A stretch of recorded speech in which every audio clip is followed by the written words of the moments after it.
Most people aren't broke because they don't earn enough. They're broke because of 11 specific decisions they keep making on repeat. And the worst part, most of these feel completely normal. There are people earning six figures right now that are living paycheck to paycheck. And there are people that are on average salaries quietly building real wealth. So the difference isn't the number that's on the payslip. It's something most people will never hear in school, from their bank, from their government. And by the end of this video, I'm hoping you'll see money completely differently, because we're going to go through every single habit that keeps ordinary people financially stuck and exactly what we should be doing instead.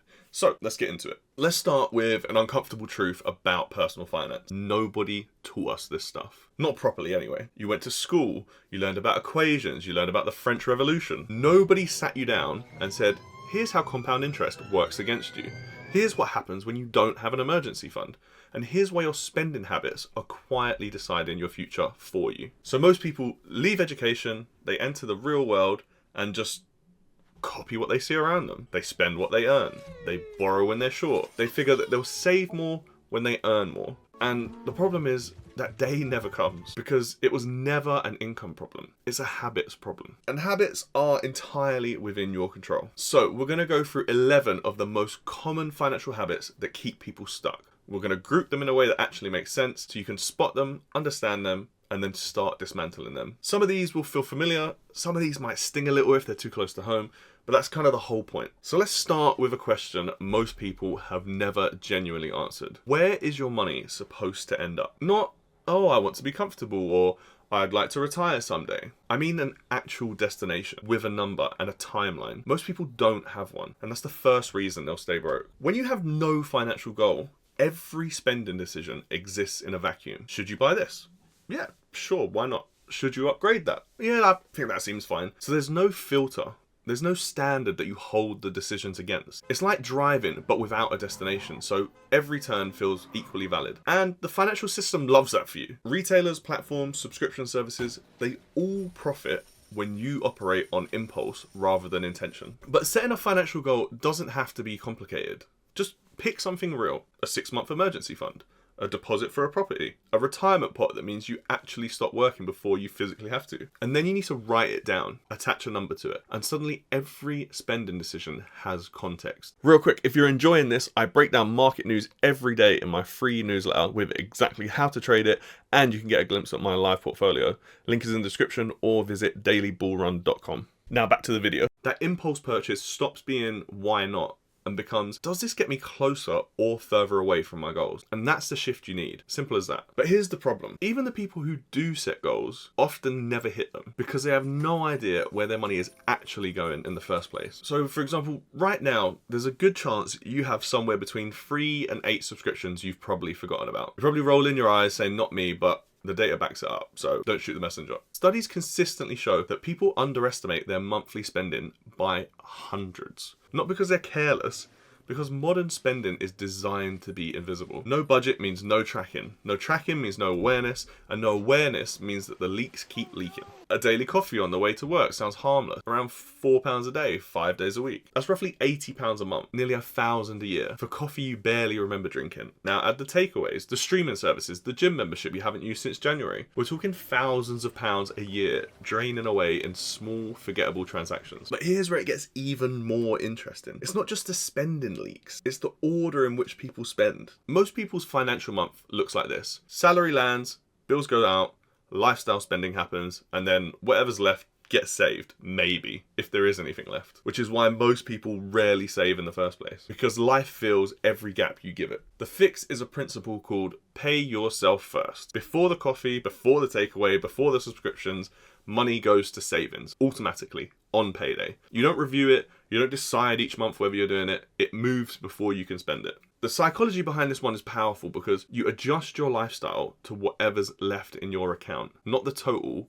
what's visible. If you make your savings invisible, you will find a way to live on the rest. So paying yourself first is effective. But there's another layer here that most financial advice completely glosses over. Because even if you're saving, you can still end up broke.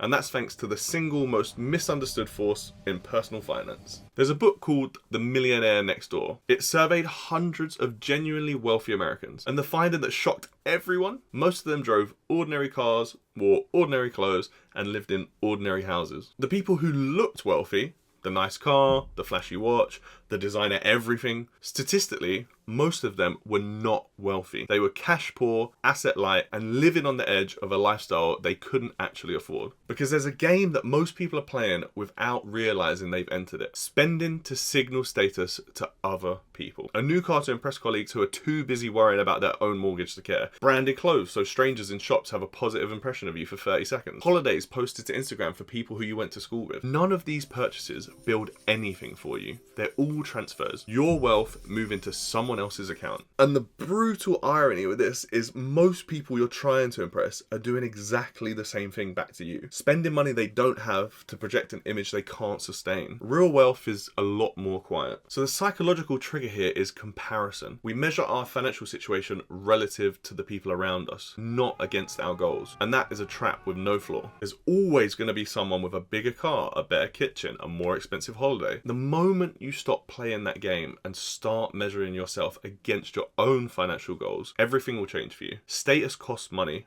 wealth builds it.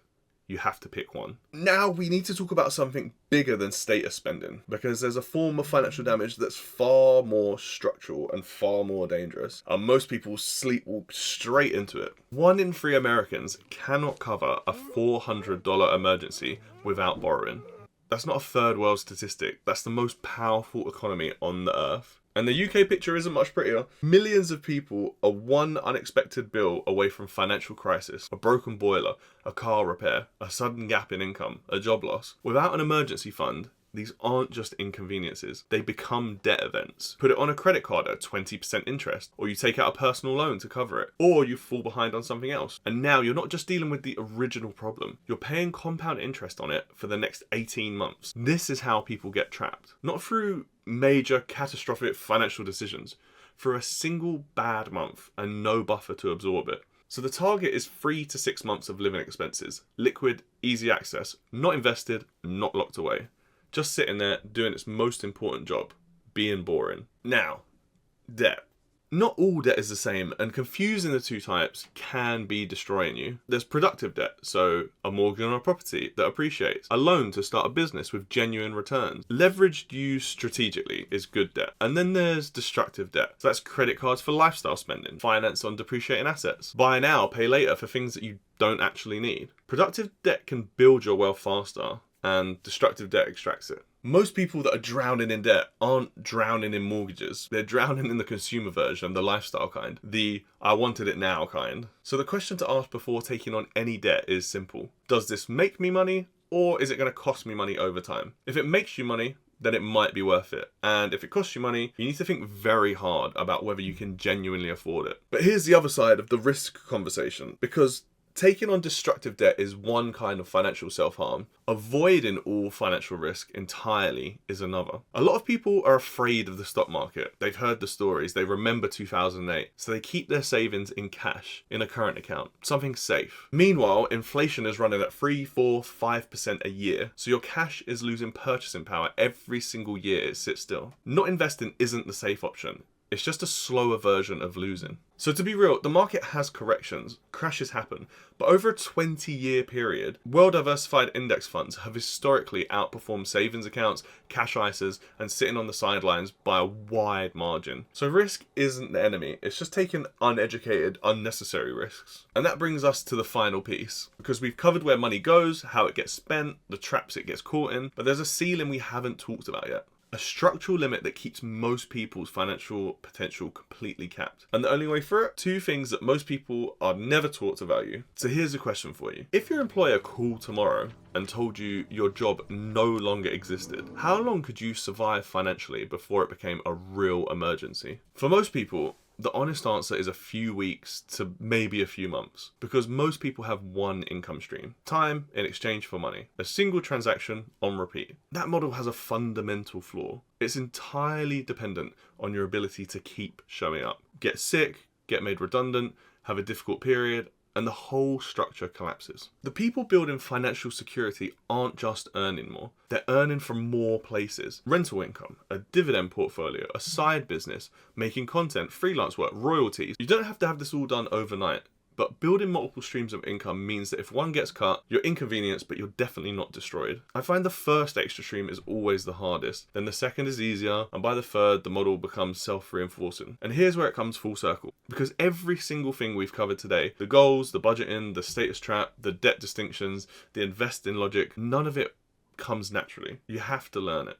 No one comes out the womb knowing how to do this stuff. And most people stop learning about money the moment they left education. The world of personal finance moves. Tax laws change. New financial products emerge. Scams get more sophisticated. Inflation cycles shift. The person who read one book about money 10 years ago and considers themselves educated, they're probably working on outdated models. So financial literacy itself isn't a destination. It's a practice you have to keep up with. So podcasts, books, newsletters, conversations with people who are further along than you. 30 minutes a week of deliberate financial education compounds over a decade to a genuine different level of decision making. The people who get exploited by dodgy investment schemes and financial scams almost always have one thing in common. They stopped learning, and they filled that gap with trust in whoever was selling them something. So let's take this back to the beginning. Most people aren't broke because they don't earn enough. They're broke because of a set of specific habits they keep running on autopilot. No goals, so every decision is arbitrary. No emergency fund, so every crisis becomes a debt event. No budget, so money disappears without a trace. Living only for today, while the future you quietly pays the price. Expensive habits that feel small and add up to thousands. Debt used to consume rather than build. Spending to act wealthy rather than build it. And paying everyone else before they pay themselves. Treating all risk as if it's the enemy, while inflation quietly does the damage. And one income stream with one point of failure. And then financial education that stalled the moment school ended. But here's the thing that should actually give you hope. These are all habits, not circumstances. Circumstances, things like where you were born, what your parents had, and what the economy looks like, those are harder to move. But habits are entirely under your control. One change at a time. So set a goal this week. Track your spending this month. Automate £50 into saving this payday. That's it. Start there. Because the gap between people who build wealth and people who stay stuck isn't intelligence, and it definitely isn't luck. It's whether they decided to learn the rules of the game and then play them deliberately. So now you know the rules. What you do with them is on you. And if you enjoyed this, we have videos like this every day on the channel, and cover the market on our free daily newsletter at dailybullrun.com.